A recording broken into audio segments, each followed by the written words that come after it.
Assalamualaikum warahmatullahi wabarakatuh. Di sini saya akan menjelaskan tentang cara membangun jaringan FTTH atau Fiber to the Home. Di sini yang pertama kita butuhkan adalah internet dari ESP. ESP-nya boleh internet fiber optik ataupun internet modem wireless, terserah. Mau IndiHome, mau Telkomsel, mau Icon Plus, mau Bisnet, terserah. Kemudian di sini kita menggunakan MikroTik. Dari internet ESP kita memakai MikroTik settingan standar, kemudian disetting PPOE untuk autentikasi ke ONT nantinya. Kemudian di sini kita membutuhkan OLT. Jadi karena kita membangun jaringan FTTH, kita tidak menggunakan LAN nanti untuk ke rumah. Jadi kita menggunakan fiber optik.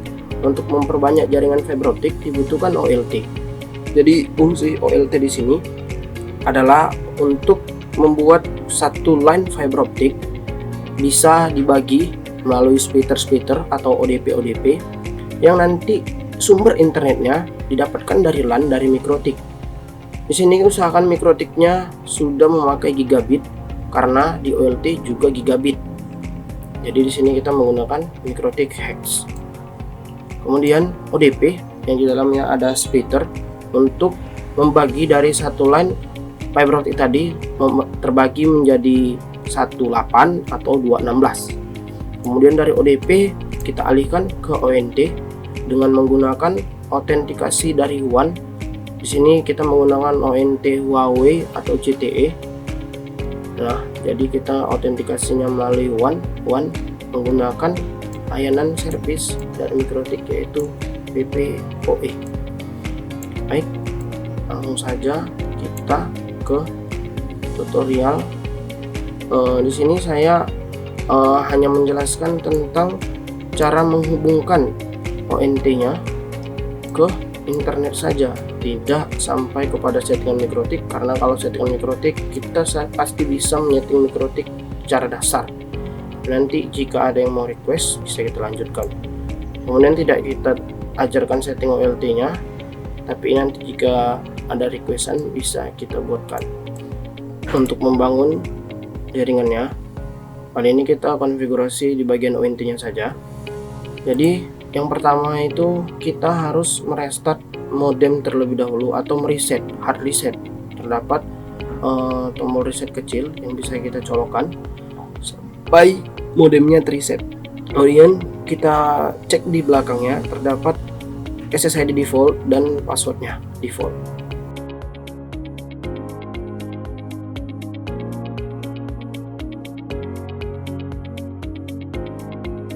Setelah reset, kita buka laptop atau handphone kita, lalu kita masuk ke SSID default yang setelah di reset. Kita masukkan passwordnya, password default dari SSID yang telah kita reset. Kemudian akan menghubungkan dan terhubung. Nah, lalu kita buka browser. Kemudian kita masukkan IP 192.168.100.1. Lalu kita masukkan super user. Super usernya pada modem di sini kita menggunakan support the word in your hand. Kemudian kita masuk ke bagian system tools, lalu firmware update. Nah, di sini dikarenakan modem tersebut adalah modem GPON, maka kita harus nge-flash modem tersebut menjadi modem EPON. Karena kita di sini menggunakan OLT EPON bukan OLT GPON, maka kita flash dengan firmware update, lalu kita browse, kita cari filenya. Untuk file nanti akan kita terterakan di deskripsi. Kemudian kita sesuaikan, kita lihat dulu modem ini menggunakan apa, 5A atau 5H. Nah, kita bisa lihat sebelah kiri atas di website modem. Lalu kita tinggal upload, tunggu sampai upload selesai, modem akan terestart. Setelah upload selesai, modem akan terestart dan kita harus login kembali. Nah, setelah tersambung, lalu kita masuk ke super admin kembali. Kemudian kita cek apakah sudah berubah, dan ternyata sudah berubah GPON atau EPON, maka modem pun bisa digunakan untuk EPON OLT. Kemudian kita masuk ke WLAN, kita atur dulu passwordnya biar jangan default lagi. Lalu kita masuk lagi ke WiFi, kita login dengan password yang baru kita ganti tadi. Kemudian kita masuk ke WAN. Nah, di WAN setelah yang kita jelaskan tadi, bahwasannya di sini kita menggunakan konsep PPOE. Maka kita setting PPOE dan kita masukkan user PPOE-nya. Settingannya seperti berikut.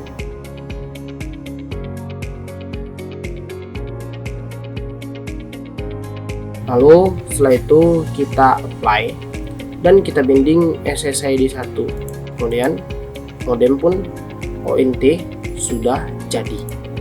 Nah, di sini saya akan menunjukkan user yang telah saya create di MikroTik, user PPOE-nya. Di sini saya menggunakan user 23 yang tadi telah saya masukkan. Settingan standar saja MikroTik-nya. Setelah disetting PPOE-nya pada ONT, selanjutnya kita memasukkan kabel fibernya ke modem. Karena kita menggunakan jaringan FTTH, maka kita menggunakan fiber optik langsung ke modem atau ONT. Setelah itu coba kita cek apakah ONT sudah bisa digunakan. Di sini kita coba untuk mengecek dari web yang 100.1, apakah PPOE-nya sudah mendapatkan IP. Kita masuk super admin, lalu kita cek di bagian WAN information, dan kita lihat ternyata sudah mendapatkan IP dari service PPOE MikroTik kita. Kita coba buka YouTube.